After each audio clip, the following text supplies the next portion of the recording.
My name is Dr. Nathan Cole. I'm 41 years old, and I've spent the last decade trying to outrun a grief I never talk about. On paper, I'm one of the top pediatric surgeons on the East Coast. Respected, precise, emotionally unshakable. But behind every success is a silence I never escaped. You see, 12 years ago, I lost my fiancée Elena and our newborn son Micah, and not to some accident or illness. No, what took them was far uglier. It was betrayal. It was cruelty. It was calculated. Back then, I wasn't a doctor yet. I was in my final year of residency, exhausted, broke, but happy. Elena and I had waited years to try for a baby, and when we found out she was pregnant, we cried in the middle of our one-bedroom apartment, holding each other like the world had finally given us a reason to believe in it. Micah was born 2 months premature. He struggled, but he fought. We fought with him. But just when we thought he was stabilizing, everything unraveled. Her mother, Judith, had always hated me, said I wasn't good enough, said Elena was too naive, too soft. I didn't know the full extent of her bitterness until it was too late. When Elena was readmitted for postpartum complications, Judith was the one who insisted on transferring her to a better private clinic, one I couldn't afford and had no access to. I was cut out, told to focus on my future, and within days, I was told they were both gone. There were no warnings, no medical explanations that made sense. Just a final phone call from a hospital staffer saying, "We're so sorry, I never saw Elena's body. I never held Micah again." Judith organized everything. Quick cremation, private ceremony, no answers, and just like that, the woman I was going to build my life with and our child were erased. I buried myself in work after that. No closure, just white walls, hospital lights, and hours of surgeries that made sense because emotions no longer did. Years passed. I became someone people admired, trusted, but they didn't know what it cost me. I didn't let anyone close again, not emotionally, not personally. My pain had hardened into purpose. I told myself that saving children would be how I made peace with the one I couldn't save, and for a while, that lie held up. Until the day a 6-year-old boy was rushed into my hospital with internal bleeding, a car accident, severe trauma. I didn't hesitate. I scrubbed in, ready to do what I did best. But when I glanced through the OR observation window and saw the woman standing there with her hand pressed to the glass, staring down at us, my breath caught in my throat. It was her, Judith, older, colder, and unmistakably alive. I almost dropped the scalpel. My hands, trained and steady through 100 emergencies, faltered for just a second. It was enough for the assisting nurse to glance at me. "Doctor," she whispered, but I didn't respond. My eyes were locked on that window. Judith, the woman who orchestrated the darkest chapter of my life, was standing there, emotionless, as if she hadn't stolen everything from me. But now she wasn't holding Elena's arm or pretending to protect Micah. She was watching over this child, her grandson. The connection clicked instantly, and just like that, I knew I was about to operate on the son of the daughter she didn't erase. I turned back to the boy. I had no choice. My personal hell would have to wait. His vitals were unstable, his abdomen full of blood. I forced myself to lock in. Every stitch, every movement, every breath was for him, not her. I worked with a level of focus I hadn't known since Micah, and when we closed him up and stabilized his blood pressure, I knew we had pulled him back from the edge. The boy would live, but I wasn't sure if I would survive what was coming next.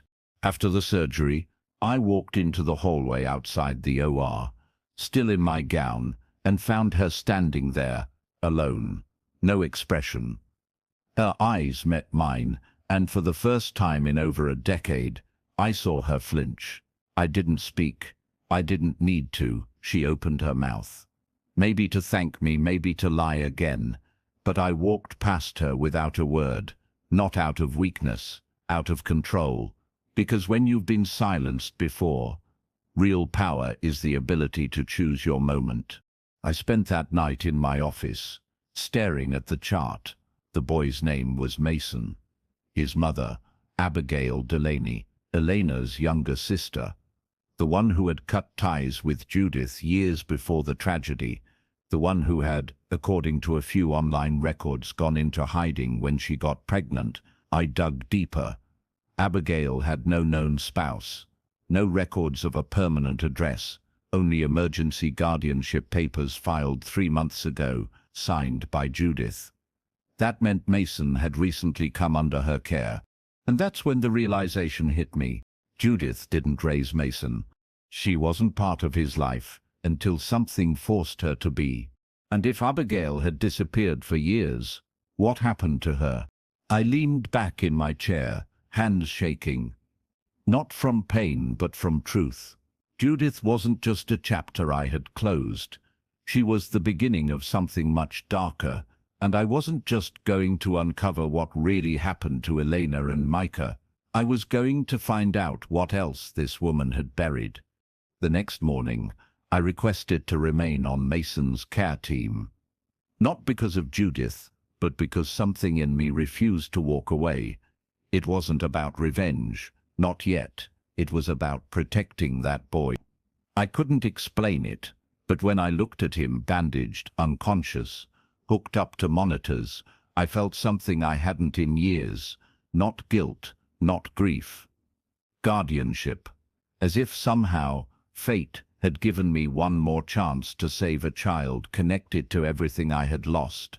Judith remained eerily silent. She didn't approach me, didn't thank me, didn't ask questions. She watched from a distance, calculated, composed, but I knew that look. It was the same mask she wore at Elena's funeral, the same detached civility that made her so dangerous. I needed to understand how Mason had ended up in her custody, and if Abigail was even alive, but I couldn't tip my hand. Not yet. I started with Mason's medical records. The intake notes confirmed a car crash, yes. But something was missing, the driver's name. It simply read Guardian Unknown. The police report hadn't been uploaded. There were no emergency contacts, no sign of Abigail listed anywhere. I reached out to a friend in the ER department, who had worked the night Mason was admitted. Was there a woman with him? I asked, trying to keep my voice even. He hesitated. Yeah, early 30s, badly injured. They airlifted her to St. Aurelia's ICU across town. Critical condition. He looked at me closer. Why? I swallowed hard. That might be my ex's sister. He nodded, slowly understanding. You should know. They didn't expect her to make it. I left the hospital during my lunch break for the first time in months. St. Aurelia's was 20 minutes away. I walked into their ICU, asking for Abigail Delaney. The nurse at the desk didn't flinch. Room 309. She said softly. I walked through the sterile hallway, every step feeling heavier than the last. When I reached her room, I stood in the doorway, breath caught. Abigail was unconscious, bruised, tubes in her mouth, machines breathing for her, but it was her, older now, fragile, and yet alive. And then I saw it. At the edge of the monitor, clipped to the chart, an unsigned "Do Not Resuscitate" order. Recently added, not legally binding, but there, waiting. Like someone was hoping to make her death as quiet as Elena's. I looked down at the signature line and saw Judith's name, printed and waiting. My entire body went cold. I stood there, staring at the unsigned DNR form like it was a loaded weapon, and in Judith's hands, it was. She hadn't changed. She had simply become more careful, more strategic. Elena's death had been sudden, surrounded by shadows. Now Abigail's life hung on the edge of a dotted line, and Judith, she was waiting for the right moment to sign it. I walked straight to the nurse's station and asked to speak to the attending physician. When he arrived, I showed him my ID, my credentials, and most importantly, my name. "I believe this patient is in danger," I said calmly. "I knew her sister. I know the woman listed as her emergency contact. And I strongly believe there's a pattern here." He looked uncomfortable but listened. I handed him my personal card and said, "Please review her previous care records before any decisions are finalized. I'll take full responsibility for reporting what I just saw." He promised to look into it. I didn't wait to feel relief. I left St. Aurelia's and returned to my hospital straight to Mason's room. He was still unconscious, but his vitals were improving. I sat beside him, watching his chest rise and fall, and realized something I hadn't dared to name. This boy might be the last living thread to the truth I've been chasing for 12 years. And Judith had her hand on every part of that thread. Over the next 2 days, I didn't sleep much. I dug into records, court filings, archived medical logs, and what I found was damning. Elena's original medical transfer had been pushed through under Judith's guardianship, falsely obtained due to Elena's weakened state. Micah's birth certificate had no father listed. I wasn't just erased from their deaths. I had been removed from the story entirely. I contacted a private investigator I'd used once before on a malpractice case. I handed him everything I had. Elena's falsified documents, Abigail's suspicious guardianship filings, and the unsigned DNR. I said, "I want everything Judith's done in the last 15 years, legally, financially, personally. I don't want noise, I want proof." He looked at me quiet. "You sure you're ready for whatever we find?" I nodded. I was ready the moment she stole my son. Then, late one night, as I was reviewing my notes in Mason's chart, I noticed something strange, a reference to a rare genetic marker. It was flagged by the lab, but hadn't been followed up. I scanned it again, confused, and that's when the possibility hit me like a brick to the chest. It was a hereditary marker. Not common, passed down only through the father. I ran the test myself. I triple-checked the sample. And when the results came back, my hands shook. Mason wasn't just Elena's nephew, he was my son. I stared at the lab report, breath shallow, the walls of the office closing in like a vise. My brain kept repeating the result, but my heart couldn't catch up. Positive paternal match. 99.98%. Mason was mine. Not biologically possible unless he was conceived through me and Elena, which meant everything I had believed for the past 6 years was a lie. Elena hadn't just died. She had given birth again, and Judith had kept him from me. Stolen him, raised him in secrecy, fabricated a narrative so convincing that I had never once suspected the truth. I leaned back in my chair and let the weight settle.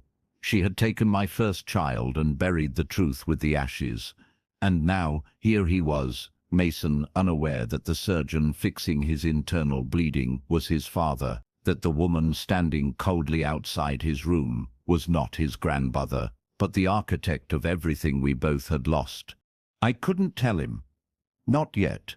He was too fragile, too young, still under Judith's legal control. One wrong move, and she'd disappear with him again, just like she had with Elena. I had to be smart, calculated, quiet. So I did what I always did when emotion threatened control. I returned to logic. I began gathering documents, the lab results, Mason's medical history, every court filing where Judith claimed guardianship. I built a file so airtight it could survive fire. Then, I did something I hadn't done in years. I visited Elena's grave. I hadn't gone since the memorial Judith staged, where no one was allowed to speak, and I was asked not to attend. But this time, I went alone. I knelt beside the headstone, fingers trembling, and whispered, You were trying to tell me, weren't you? I thought of the silence, the rushed cremation, the gap in records, the rumors I ignored because grief had made me small. I'm going to protect him, I said. I couldn't protect you, I couldn't save Micah, but I swear to you, she won't touch Mason again. Later that week, my private investigator called. His voice was tense. Judith's hiding more than custody filings. There's a private trust in Mason's name, opened 6 years ago. A large sum of money moved into it monthly. It's from a pharmaceutical foundation Judith chairs, and here's the kicker. Abigail's signature appears on several medical consents, but there's a problem. What problem? I asked, gripping the phone. She's been comatose for over 6 months. The signatures? All dated after that. My stomach dropped. She forged them? She did more than that, he said. Judith's been impersonating Abigail for nearly a year, and based on the documents, she's been using Mason for medical trials under fake approvals. My mind went still. She didn't just steal my child. She was experimenting on him. I couldn't breathe. Not from panic, but from rage. The kind of quiet, calculated rage that grows when grief evolves into clarity. Judith wasn't just trying to erase Elena's memory. She was trying to replicate her control through Mason. She'd used his vulnerability, his medical history, and Abigail's comatose silence to authorize treatments under the guise of compassionate care. Trials that had no ethical clearance. Papers signed by a mother who couldn't speak, and I, the boy's father, had been erased entirely from the equation. But now I had proof. Lena, a legal advocate I trusted, took one look at the forged documents and nodded grimly. This isn't just fraud, it's felony-level misconduct, child endangerment, and medical abuse. If this goes to court, we can tear her entire narrative apart. But we need to act fast. Once she senses pressure, she'll vanish. I knew that too well. Judith didn't fight. She fled, and she left ruin in her wake. We filed for an emergency injunction to halt all medical decisions under Judith's authority. Mason was still recovering in our hospital, so we had the advantage. She couldn't move him. Not legally. I also submitted a paternity claim to the court with the lab results. Within hours, a temporary order was issued, granting me the right to oversee his treatment until a formal hearing. But I didn't tell Judith. I wanted her to feel in control for just one more day, so she wouldn't interfere while I put the final plan in motion. Then came the visit. She walked into Mason's hospital room with her usual faux gentle expression, smiled at the boy, patted his hair, and when she looked at me, I saw it, that glint in her eye. "You've done well with him," she said, smooth as ever. "It's almost like you care." I turned toward her slowly. "I do," I said evenly. "He's mine." Her smile twitched for just a second. She paused. "I assumed you'd guess eventually." "No," I replied. "You assumed I'd break. But I've spent 12 years waiting for this moment. I know what you did. To Elena, to Abigail, to Micah." Her jaw tightened. "You have no proof." I stepped aside, revealing the file on the table stamped with the court seal. "I have all the proof I need, and tomorrow morning a judge will see it. Your access is revoked. You will not touch him again." Her eyes darted to Mason, still sleeping peacefully, and for the first time in our shared history, she looked cornered. "This isn't over," she whispered. I leaned in, voice steady. "It is. You just don't know it yet." She walked out slowly, trying to maintain her dignity, but her hands were shaking, and I knew then I hadn't just protected Mason. I had dismantled the empire of silence Judith had built over 2 generations. The court hearing was scheduled for 3 days later. I spent every moment preparing, lining up the documents, witness statements and medical evidence. Lena assembled a tight, tactical legal case. The charges against Judith weren't just emotional. They were surgical fraud, forgery, unlawful custody, and medical negligence. We even had a nurse from St. Aurelia's willing to testify that the DNR placed on Abigail was suspicious and unsigned, clearly staged for a convenient end. Judith, however, arrived to court in pearls and a practiced calm. She wore the face of a grieving mother, a selfless grandmother, the kind of woman people instinctively trust. But I watched closely. Her performance had cracks. Every question, every fact read into the record chipped away at her veneer. Especially when the judge asked, "Why did you never report Mason's father on any legal documents?" And she hesitated for just a breath too long. "We were estranged," she said. "He was unstable after my daughter's death." Lina stood immediately. "Objection. The respondent has no medical records to support that claim. What she does have is a history of manipulating guardianship filings and suppressing communication with Mr. Cole after the sudden transfer and cremation of his fiancé and son." The judge raised an eyebrow. "Miss Delaney, did your daughter ever grant you legal authority over Mr. Cole's rights as a parent?" Judith looked down. Her silence was all the answer we needed. The judge issued an emergency order placing Mason under my temporary guardianship, pending a full custody hearing. Judith was forbidden from making any medical decisions, visiting him without my consent, or tampering with legal documents. It was quiet in the courtroom. No cheers, no gasps, just the sound of her power slipping out of her hands. Outside, she approached me on the courthouse steps. "You think you've won?" she said. "I didn't win," I answered. "I survived you." She leaned closer, her voice turning brittle. "He's just a child. He doesn't know who you are. He doesn't need you." I met her gaze without blinking. "You didn't raise him. You used him. And now he has a chance to grow up without fear." Judith turned and walked away, heels clicking across stone, as though trying to convince herself she still held authority, but I could see it in the tightness of her shoulders. She knew. That evening, I returned to the hospital and sat beside Mason's bed. He was awake, tired, quiet. He nodded slowly. "You're the doctor that saved me." I smiled. "Yeah, I'm also your dad. My mom told me once I had a dad who loved me, but he had to be far away. I thought she was pretending." I reached for his hand. She wasn't, and I'm not going anywhere. Abigail remained in the ICU, still unconscious, but her vitals were improving. I visited her daily, updated her chart, spoke softly by her bedside, not as a doctor, as family. The sister of the woman I loved had risked everything to protect a child from the same fate her sibling suffered. She'd tried to disappear with Mason, tried to shield him from Judith's grip, and though she hadn't spoken a word in months, I knew she was the reason he had a chance at life.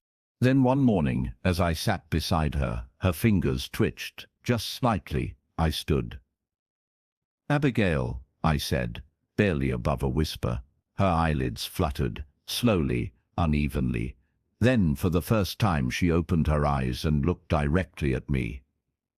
Recognition dawned slowly like sunlight through fog. She tried to speak, but the words wouldn't come. I pressed her hand. "It's okay. You're safe. Mason is safe." Her eyes welled. One tear slid down her cheek, and in that moment I saw the pain, the regret, the apology she had carried in silence for too long. But I shook my head. "You don't owe me anything. You fought for him. That's all that matters now." Over the next few days, Abigail began to regain her strength.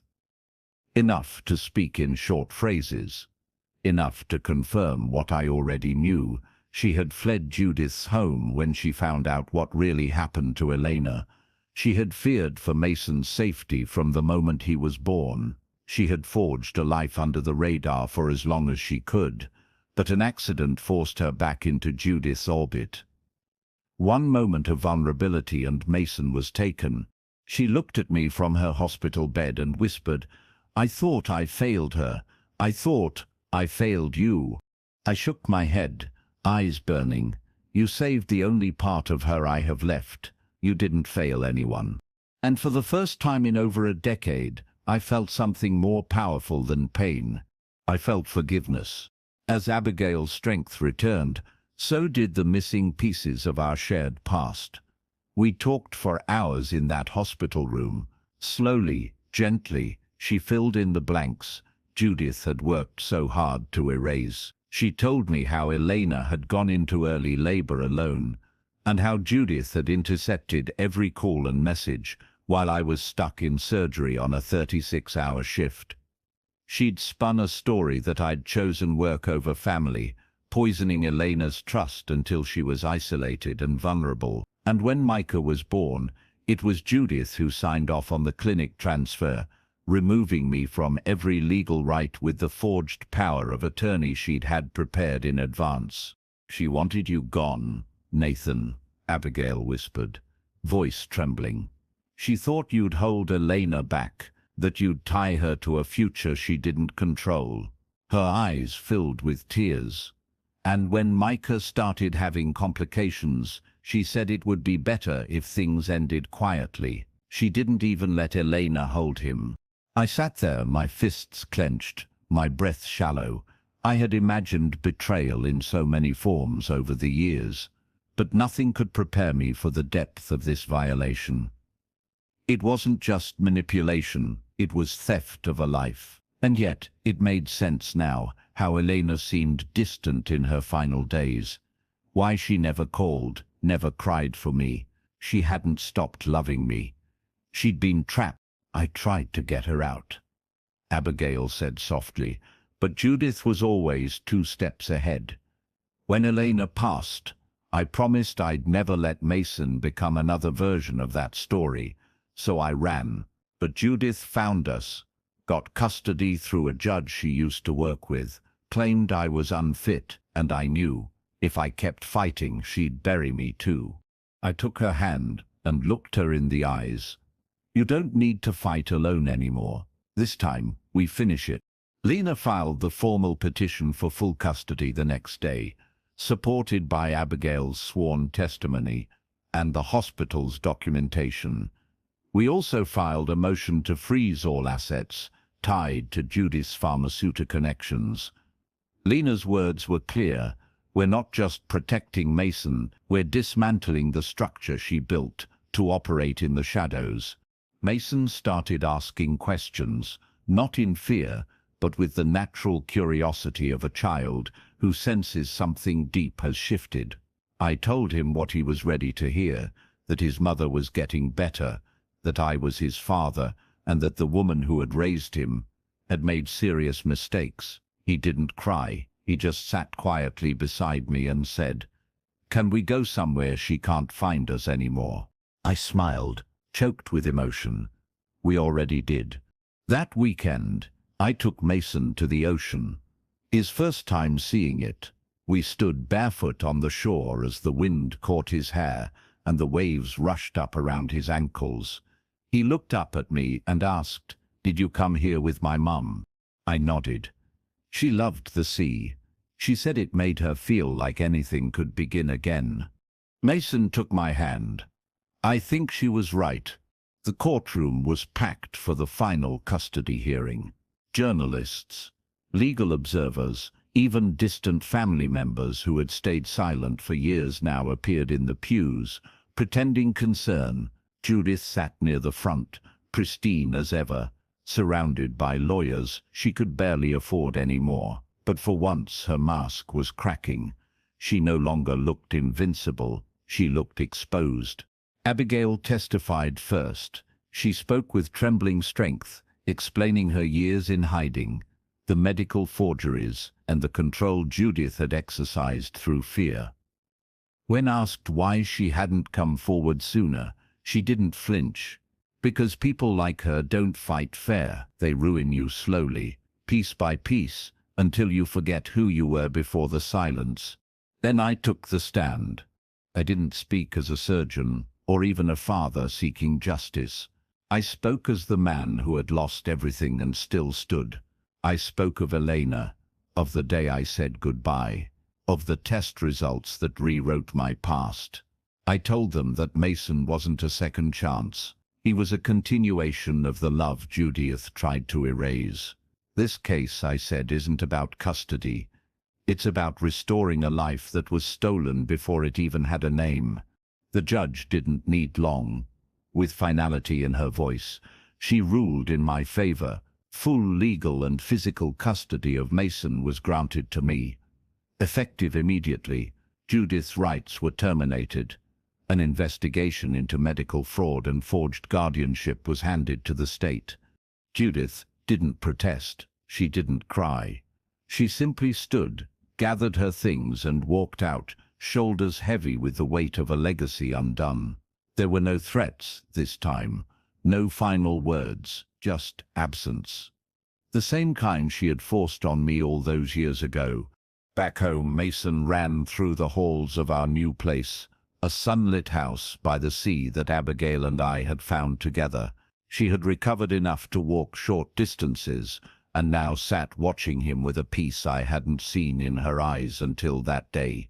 We were building something real. Quietly, honestly, a family not built from blood alone, but from truth. That night, Mason asked me to read him a bedtime story. I sat on the edge of his bed, book in hand, and before I opened the first page, he whispered, "Dad, do you think Mom would be proud?" I smiled, fighting the lump in my throat. "She already is."